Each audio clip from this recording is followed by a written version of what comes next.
Your battery is a very important component. If you do not maintain your battery, your car may not start and leave you stranded somewhere. Luckily, this is easy to check and maintain. Start by opening the hood and locating the battery. Inspect your battery connections to make sure that they are tight and clean. If there is corrosion, you should take the leads off and clean them. Be sure to wear safety glasses and gloves. Always take the negative lead off first so that you don't cause a short if you touch a body panel with your tool. Thoroughly clean the terminals with a brush and some mineral spirits, or you can use a paste made by mixing baking soda with water. When the terminals are clean, rinse the area with water and dry the battery terminals. Reconnect the positive lead first and then the negative lead. Make sure the connections are tight. If your battery has maintenance ports, make sure the fluid is at the correct level. If your battery is maintenance free or is not a lead acid battery, refer to the manufacturer's recommendations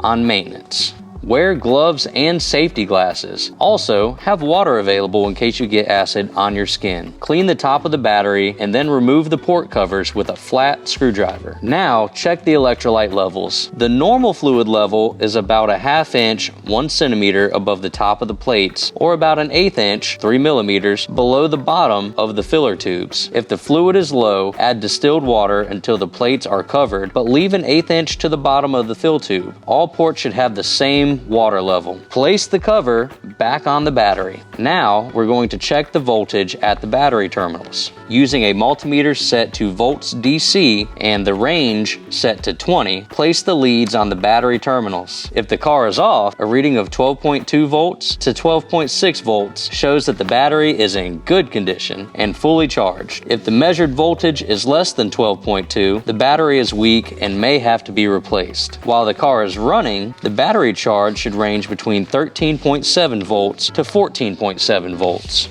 If it is lower or higher than that, you may need to replace your alternator. If you don't have a multimeter or your readings are outside of these ranges, have them tested for free at an automotive parts store like O'Reilly's or AutoZone. Check out some of our other videos to keep your car in great shape. Don't forget to subscribe, and thanks for watching Dude, We Can Fix It.